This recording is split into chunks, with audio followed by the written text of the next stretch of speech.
basically how to organize your speech. How to organize your speech. Toastmaster Madhurantika.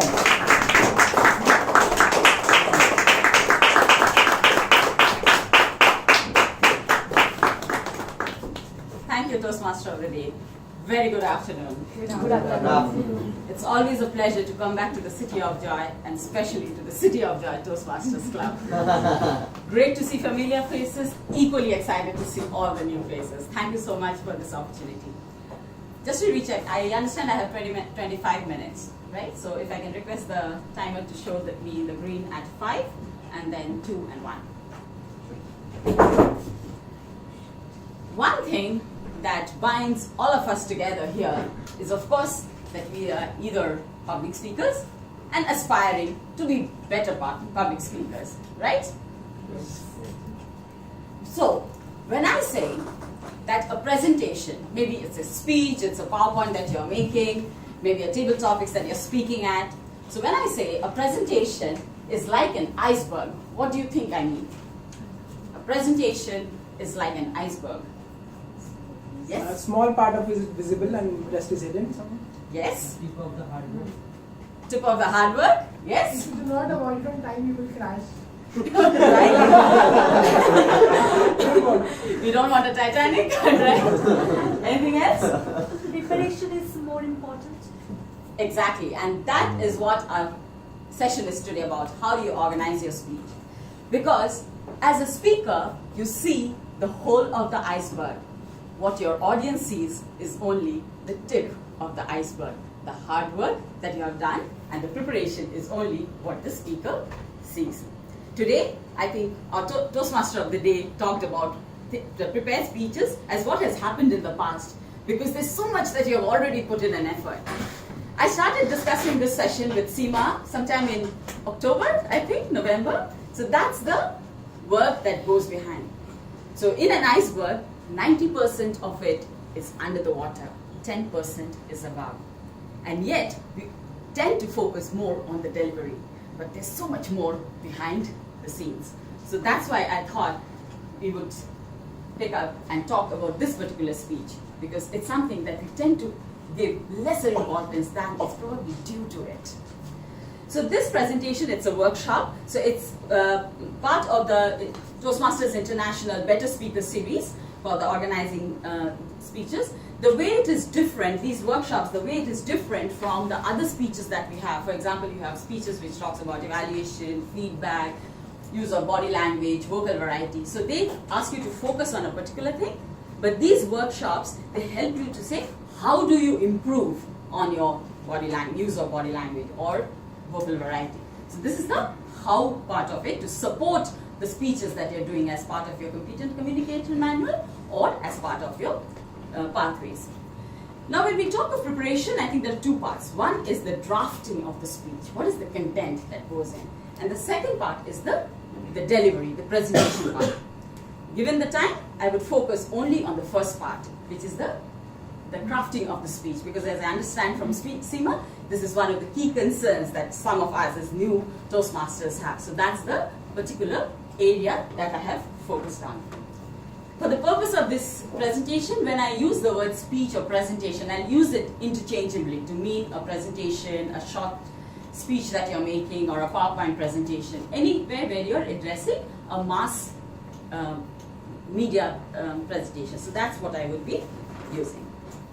So let's talk about, so I'll probably be giving you some tips. These are not in a particular chronological order, 1, 2, 3, but these I thought as sometimes the most basic things, but some things which we very often tend to forget. And that's why these are random things which I, from my experience, thought would be relevant to share from you. Let me start with the first tip that I would like to share. And for this I quote our international speech champion of 2017, the champion Manoj Vasudevan, and he says, the key to engagement is make your audience think about their lives. If you can do that, you win. Let me repeat that. The key to engagement is to make your audience think about their lives. let's break this down. Engagement. In today's world, when we talk about presentations, speeches, the term that is very often used instead of a delivery or a presentation is how do you converse with your audience. It's never a one-way communication. It always talks about conversing with your audience. So if you have to win, a winning speech is the one where you would always engage the audience, right? And how do we do that? By thinking about, then making them think about their lives. Why do we say this? Because as adults, we say we have a monkey mind. It's jumping all over the place. Even now, as I'm speaking to you, I'm sure you're thinking about what you're going to have for lunch. What are we going to the evening? Okay, all the fingers point at me. Right? So it's a monkey mind. There was a research done which says, thanks to all these gadgets, all the smartphones, which has made us really unsmart, our attention to listening is less than a goldfish, which is 9 seconds. So when you're speaking, you're actually competing with the short time span that adults have. It's much easier to tell a story to a child who would listen to you mesmerized. You tell the same story 10 times and they would give you equal attention. You try doing that with an adult. Good luck to you. So what adults will hear is what they want to hear. It's not at all important to them what you want to say as a speaker. They will listen, they will hear only what they want to hear. So my first tip, when you think of drafting a speech, don't think at all about what you want to say. Think about what your audience actually wants to hear. When you draft your speech, sit on the other side of the room and draft your speech. Deliver it from this side of the room, but when you draft your speech, sit on the other side and draft your speech. Today morning, when you would have seen the agenda, you would have thought about, okay, what probably would I be expecting from this workshop or something. So when I start preparing, if I start thinking about that, it wouldn't help. So what do? I call up Seema and I say, okay, can you give me the breakup of CJTM's profile now? Who are typically the people coming? So I did my homework to find out what my audience is. I asked them, so okay, how many are doing the CC manual? How many are doing pathways? How many are new members, old members? Are there some common problems they talk about? So I had to first know you to understand what is relevant to you. Because if I come, I work, as I was mentioned, I work with the Central Bank, the Reserve Bank of Malaysia. I do a lot of international speeches sitting with governors. If I come and give you a formal speech, which I have to give in all these big international forums, would it work? So I have to do my homework. So even if you are making a presentation, a regular Sunday presentation at the club, try to understand from the various topics, what is it that our members want to learn?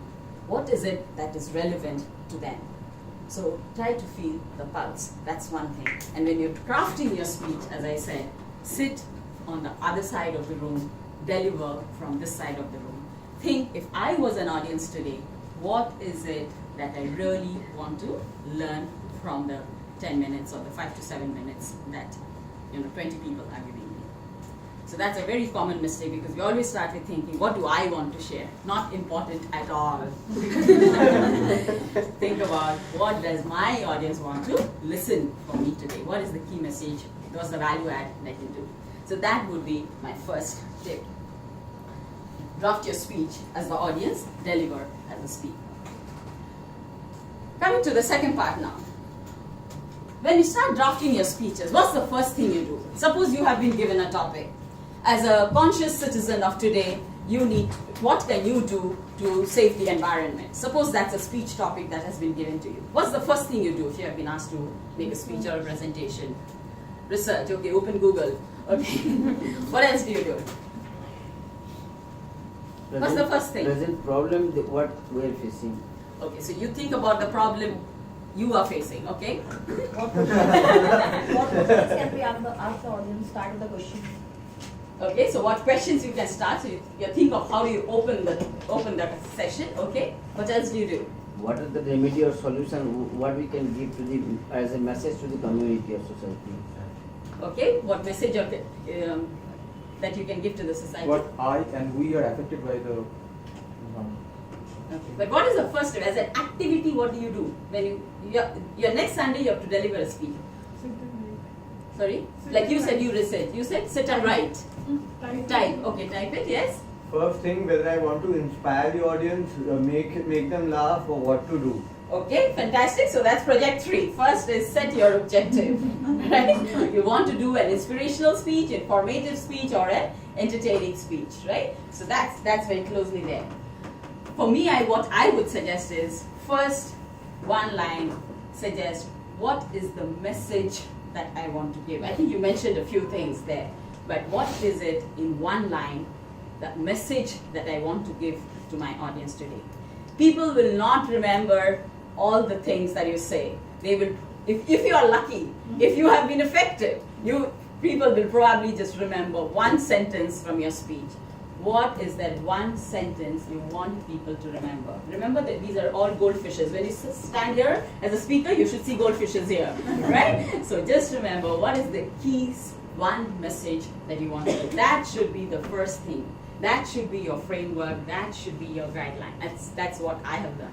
Once you have figured that out, and that again should be something that is practical, that is relatable, something people will remember, it's easy to use, and then only we would probably be at least capturing a few goldfish.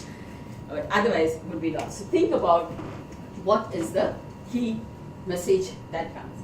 Once you have figured out this key message, then you do your research, you do all the other things that you mentioned, and finally you start typing it down. Then comes the content. Because George Bernard Shaw said once, if I had more time, I would have written a shorter letter. And in presentation, we always say, if you cannot say it in one word, in one line, you cannot say it in 1 hour.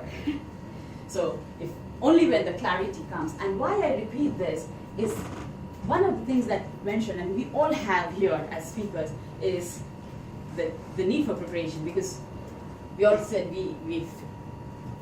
there's also another saying which Mark Twain said, there are 2 kinds of speakers, those who are nervous and those who are liars. And that's where preparation is very helpful. And this is part of your preparation. Because the more clarity we have as speakers, the more simple it can be, and that's when we can reach the audience. Everybody, like for example, we just had a presentation on tea, right? So when everybody thinks of tea, we have our own images, own relations, own perceptions of tea. So the more simpler we make it, the easier it is for us to reach the audience. So remember again, focus on the message, and remember that when we are doing the message, because that's probably the only thing that the audience will manage to remember. So the key message, and try to phrase it in one sentence, because what you cannot say in one sentence, you cannot say it in 1 hour. So that would be my second tip. The first thing, when you think of a topic, focus on what is the message behind the topic that I want to give to my audience. So focus on the message, not on the content. And the third one that I thought was, we all know that for speeches, again, if we compare adults and children, for children you can keep telling them the same thing. For adults, we don't. So the common structure that we say in any presentation is, what do you do? OBC. What is OBC? Opening body conclusion. Opening body conclusion. Okay, if we break it up, what do? You first tell them what you are going to tell them. Then what do? You tell them, right? And then you Summarize. Then we tell them what we told. right. So first you tell them what you are going to tell them, then you actually tell them, and then you tell them what you just told them. And that is again another theory or method to capture some of the goldfish. So if you relate that into your OBC, so your O is tell them what I am going to tell them, which is what I said. Like today, this is part of the the Toastmasters International Best Speaker Series. The objective is to help you improve your pathways. So I'm going to give you 3 tips on how to deliver. So that's your opening, right?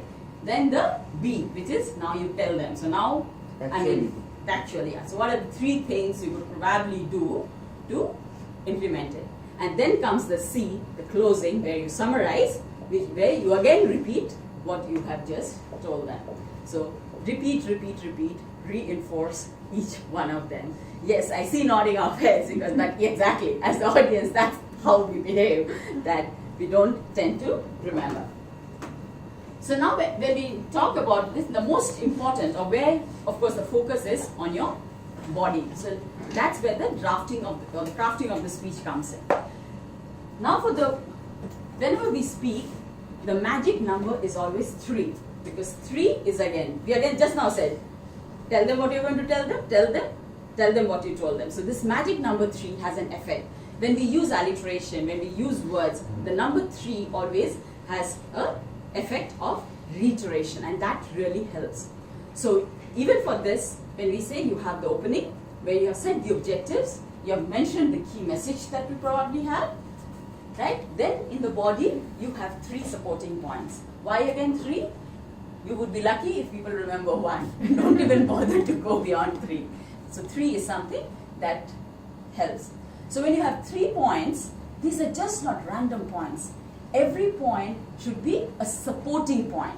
So you have made a message, so the first point supports or reinforces the point. The second one further reinforces. Third one finalizes it. So every point has to be a reinforcement. I always say that when as a presenter, you're in a big room, because as a presenter you have practiced, but your audience is probably thinking or knowing about that particular topic for the first time. So as a speaker, your audience, it's like, you're holding the hand of your audience and taking them into a maze. It's like being in a fair. And you have to keep holding that hand, make them walk through the maze, and ensure that you're holding that hand of your audience till the end. If you lose your audience in the middle, very difficult then to connect back to your audience. So make sure you're holding that point. So that's why when you have these 3 supporting points, even by chance, if you would have missed it, probably the chances are you might pick up your audience towards the end when you're probably saying the second or the third point. So every time it's a reinforcement of the first or the second point you have made. So it's just not random points, but supporting the points. So when we draft a speech, how do we decide on what are the 3 points that we would usually pick up? From my experience, I always suggest a mix. Why do I suggest a mix? Because if you do a lot of these tests, you will find that somebody is analytical, somebody loves data, somebody likes to listen to stories. So there's always a mix in the audience. You don't know who will like what. So a safe way and to make your presentation interesting is always to have a mix of this. So if you are having 3 points, it's good to have maybe the first one, you say a little anecdote. Storytelling always attracts people. Maybe you add it with a quotation, something which people like. Third, maybe you add in a bit of data for the nerds that you might have in the room. So something which attracts. So there must be something for everybody in the room, something which attracts and something which reinforces. Again, not random. So you're basically using different techniques, but something which keeps supporting your point. I remember I started with a quotation by Manoj Vasudevan where he says you have to make an audience think about their lives. So why I mentioned these 3 is, now when you use data, I say, okay, there was a research done in the US, blah, blah, blah. And you think, okay, something in the US, why does it bother me, right? Or I say, Manoj Vasudevan said this, a quotation I use, or I say, Mark Twain said this. Oh, hundreds of years ago, Manoj, oh, he's too high level. How does it relate to me? So somewhere you have to make it relatable to the audience, something which is practical. So for me, I always feel either you grow from small to big or big to small. So for example, what I mean, so suppose you are referring to a global research that was done. So the first one, you do a research. Maybe then you use an example in the Indian context. Then you bring it to something closer, like your personal story or something which happened in some Toastmasters club. So something big to small, so that people then think, oh, it's not some random study that was done in the US. It is something that even I can relate to in my life. So something big to small. Or the other way is, if it's like a completely unknown audience, what always sells is storytelling. So good idea to use is to start with a personal story, because then you immediately connect with your audience. People say, this happened to Madhu. Yeah, something like that happened to me. Story doesn't need to be real. You can cook it up, but make up a story with something people in your audience will relate to. So start small, start with a story, and then maybe add it with a quote. You add some humor with a quote, some anecdote, maybe end with a quotation or something. So small to big or big to small, depending on the audience that you might have. But what is important is something that relates to the people that you will have. So storytelling, data. When you're also using a quotation, then don't just leave the quotation hanging, just make it relatable to the people. One other thing that we always talk about is use of body language and vocal variety. Very recently I was asked to evaluate a speech for vocal variety, which is project 5, right? Project 6, vocal variety and body language, right? 5 and 6. So, well, the person I had to evaluate was nervous speaker and was kind of, which was quite evident. And I was thinking, what kind of feedback do I give? Because I was not seeing that there was a lot of feedback that I could give on the vocal variety or the body language, because it was quite flat. Towards the end, the person started speaking of her mother, whom she had lost recently. The emotion immediately came. The vocal variety immediately came. Now this is a situation where it was probably not planned, but the emotion came. So where the speaker was speaking in a very flat, monotonous tone, but because she got emotional while speaking of her mother whom she lost recently, the emotion immediately came. So what I usually do when I craft my speeches is to make sure that the emotion is there, purposely implanted in the speech. We think, as I mentioned earlier, when we think of the preparation part, we think of crafting the speech, and we think of the delivery. We think emotion comes only in the delivery part. What I would suggest is when you're drafting the speech, also try to implant the emotional situations in the speech itself, because that then brings in the emotion, whether it can be humor, it can be sadness, it can be excitement, it can be a dramatic talk, but try to put the emotion. How can you put the emotion? Simple things. What brings in emotion to speeches? Personal story. Personal stories. What else? Feel very right. Sorry? Feel very right. Right. Absolutely. What else? Vocal variety. Vocal. How do you bring in vocal variety? By the sound. What helps you bring in vocal variety? Emotions. We can add some setback in our life or something. Setback. How do you explain a setback? Any Story incident. incident happens. You used it to the morning. Incident. Okay. So, what brought in vocal variety in your speech is a dialogue. Dialogue is a very good way, because automatically when you're putting in a dialogue, you're playing two characters, and two characters will obviously bring in vocal variety, because you're trying to act two different characters, a father and a daughter, right? So automatically it brings. So dialogue is a very quick and easy way. So implant those things in your speeches. So that really helps. So that would be my third point there. So if I want to, now my third part, tell them what you have just told them. So the first one, I would say, remember that you deliver your speech on this side of the room, but you write your speech sitting on the other side of the room. Not important what you want to say, only that matters to people is what they want to hear. So do your homework, try to understand what your audience wants to listen, even if it's the same crowd that you're facing every Sunday.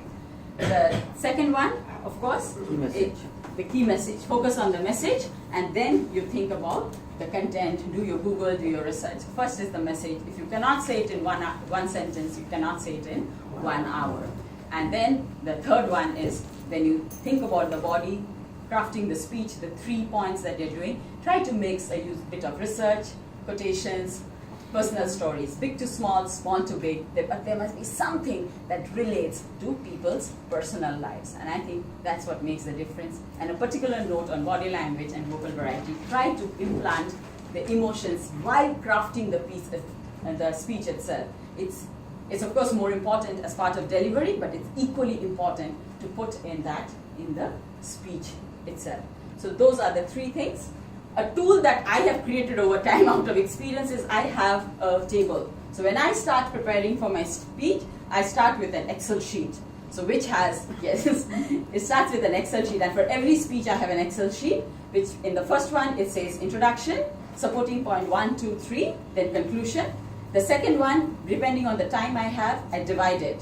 So introduction would be about 100 words, then the first supporting point when I'm trying to grab attention would be about 200 words, supporting point 2 and 3 would be about 100 words each, and then the closing would be again 150 words because you're re-emphasizing it. So you, depending on whether you want to 800 words or 1000 words, this is particularly important if you're crafting speeches for contests.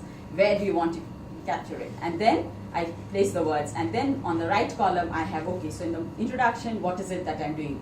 Then in the supporting speech, I decide whether it's a data, it's a quotation, whatever, which tools I'm using. So the last column is about the tools that I would be using to re-emphasize all of this. So this is my start point always for crafting a speech is an Excel sheet, and based on that Excel sheet, then the message, and that's my starting point, the message with that Excel sheet, and then I do my Google search, I look at other things, think of my own collections of stories, and then I start crafting the speech, putting the pieces together. But that Excel sheet is my way of crafting the speech. So those are what I have learned from my journey of Toastmasters, and that's what I thought I should share from you. I'm around for a while after this in case you have any further questions, and over to you, the band.